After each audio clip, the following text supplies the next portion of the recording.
Merry Christmas po mga insan. Welcome once again sa isa na namang bahagi ng vlogmas natin for December 2024 dito sa ating channel na Buhay Pinoy sa Abroad. Sa episode natin ngayon, date 24, ang focus natin ay dream destinations and meaningful adventure. Papasok na uli ang bagong taon. Panahon na para gumawa ng mga New Year's resolution. Karaniwan ng bahagi ng paggawa natin ng New Year's resolution ay mga travel destinations.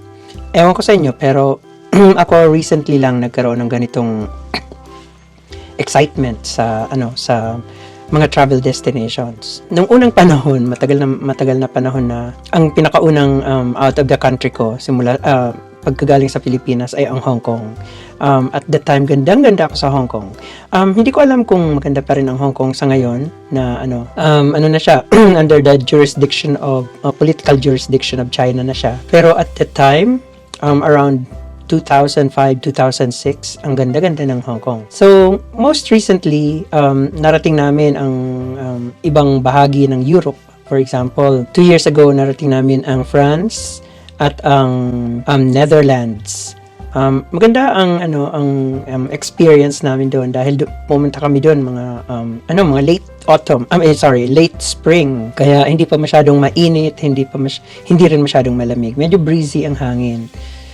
Pero so far, it was a really good experience. And then last year, narating din namin ang Switzerland and part of Italy, yung area ng Milan.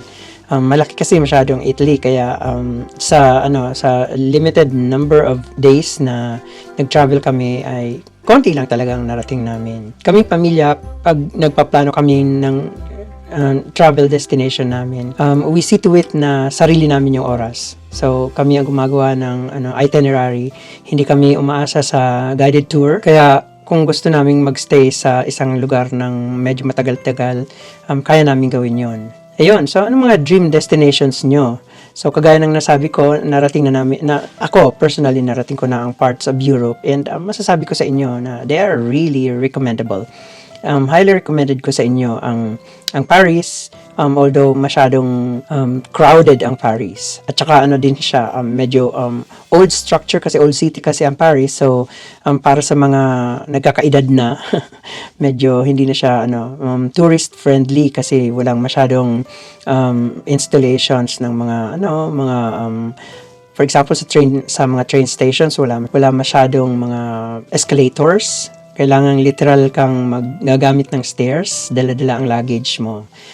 May mga iba rin na kailangan mo talagang galugarin using your foot. Walang hindi siya mararating ng mga sasakyan, and it will take you to spend your wealth para mag-hire ng local tour guide. Dun sa part na yun ng ang gusto kong marating ngayon, given the chance and given the privilege, would still be part of Europe. Gusto kong marating yung area ng Norway, ng Sweden, pero gusto ko siyang marating early spring para makita ko yung ganda talaga.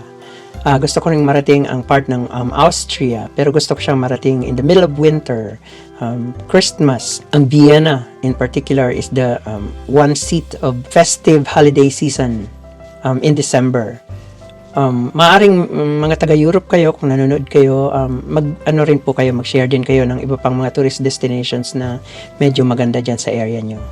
Ang isa pang tourist destination na nilulook forward ko ay Korea. I've never been to Korea, and I always look forward to getting into Korea. So, sana very soon marating ko siya.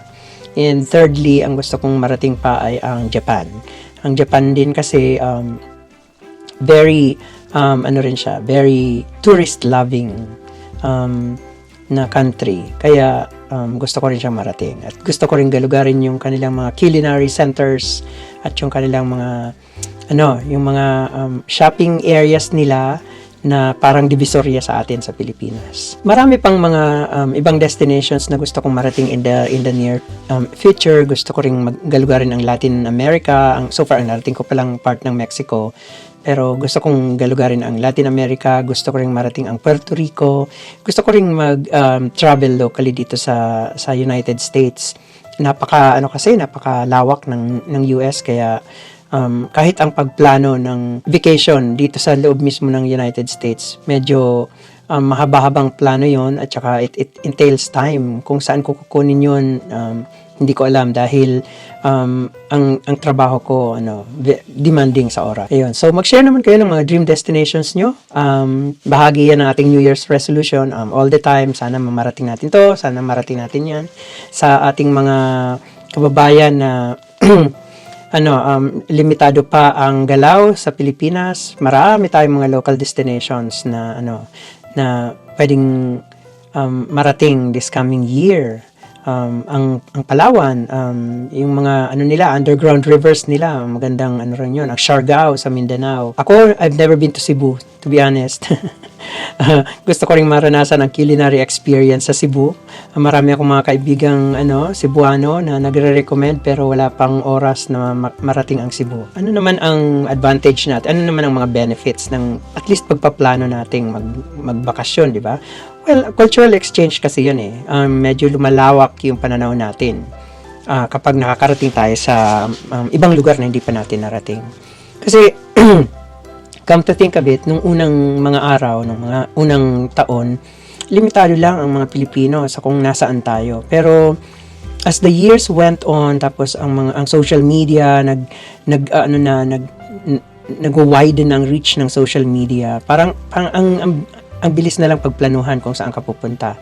Plus, yung mga airline companies din, nagpo-provide din ng mga magagandang packages, di ba? So, kasama na dyan ang hotel, kasama na kung minsan ang tour guide, and so on.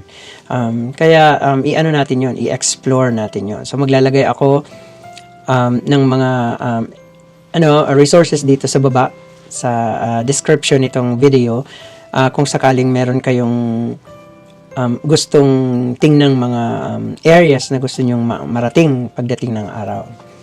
And hopefully in the coming episodes, in the future episodes, makapag-feature din tayo ng iba-iba pang ways para makapagbahagi sa mga kababayan natin kung paano mas mapapadali ang pagplano ng babakasyon natin sa ibang lugar, para marating din natin ang ibang lugar, matutunan ang kanilang mga customs and traditions, at saka ma-compare natin yung ating mga buhay-buhay, di ba?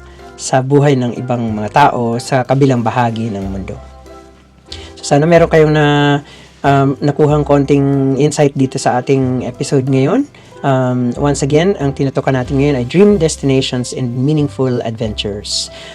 Ugaliin nating isali yan sa mga plano natin. Kasi, di ba, mas mabuti na yung may plano.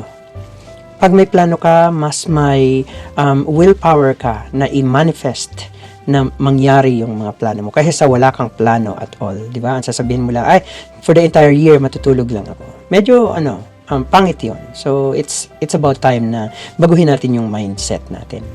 Maraming salamat at sana andyan pa kayo sa mga susunod na episodes natin.